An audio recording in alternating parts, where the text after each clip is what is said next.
ഇവിടെ ഇവൾക്ക് പുതിയതായിട്ട് കല്യാണം കഴിഞ്ഞ് ഹസ്ബൻഡിന്റെ വീട്ടിലേക്ക് വരികയാണ്. അന്ന് ഫസ്റ്റ് നൈറ്റ് ആയതുകൊണ്ട് അവന്റെ അമ്മയാണെങ്കിൽ കയ്യിൽ പാലും കൊടുത്ത് നല്ല നേരം നോക്കി ഇവളെ റൂമിലേക്ക് അയച്ചു വിടും. പക്ഷേ ഇവൾ ആ റൂമിലെത്തി കുറേ നേരം വെയിറ്റ് ചെയ്താലും ഹസ്ബൻഡ് വരുന്ന പോലെ ഉണ്ടാവില്ല. അതുകൊണ്ട് തന്നെ ടയർഡിൽ ഇവളെ പാല് കുടിച്ച് കിടക്കുകയാണ്. അങ്ങനെ ഇവൾ ഉറങ്ങിയ ശേഷമായിരിക്കും അവൻ ആ റൂമിലേക്ക് തന്നെ വരുന്നുണ്ടാവുക. അങ്ങനെ ഇവള് രാവിലെ എണീക്കുമ്പോൾ ഇവളുടെ ബോഡി നല്ലപോലെ വേദനിക്കുന്നുണ്ടാകും. ഇവളുടെ ഹസ്ബൻഡ് കൂടെ തന്നെ കിടക്കുന്നുണ്ടാവും. അതുകൊണ്ട് തന്നെ ഇവള് കാര്യമൊക്കെ എടുക്കാതെ നേരെ ബാത്റൂമിലേക്ക് പോയിട്ട് ഫ്രഷ് ആയിട്ട് നേരെ അടുക്കളയിലേക്ക് പോകുകയാണ്. ഇവള് കോഫി ഉണ്ടാക്കുന്ന ടൈം അവിടെ തന്നെയുള്ള റിലേറ്റീവ് ഒരുത്തനാണെങ്കിൽ ഇവളെ തെറ്റായ രീതിയിലും വെറുപ്പോടി നോക്കുന്നുണ്ടാവും. പക്ഷെ നൈറ്റ് ആകുമ്പോൾ ഇവളുടെ ഹസ്ബൻഡ് ആണെങ്കിൽ ലാപ്ടോപ്പ് എടുത്ത് വർക്ക് ചെയ്തുകൊണ്ടിരിക്കുകയാണ്. ഇവൾ എത്ര നേരം വെയിറ്റ് ചെയ്താലും വരുന്ന പോലെ ഉണ്ടാവില്ല.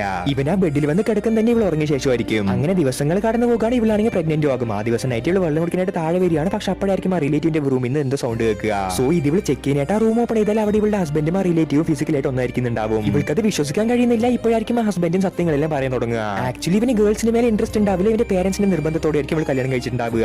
അങ്ങനെയാണെങ്കിൽ അന്ന് ഫസ്റ്റ് നൈറ്റിൽ ഇവളുടെ കൂടെ ഒന്നായിരുന്നതും ഇവനല്ലാന്ന് ഇവൾ മനസ്സിലാക്കുകയാണ്. അപ്പോഴായിരിക്കും ഷോക്കിംഗ് ആയിട്ട് ഇത് മുഴുവനും അടുത്ത തലമുറയ്ക്കായിട്ട് ഇവന്റെ പേരൻസ് ചെയ്ത പ്ലാൻ ആണെന്നും അന്ന് ഇവളുടെ കൂടെ കിടന്നത് ഇവന്റെ അച്ഛനാണെന്ന കാര്യം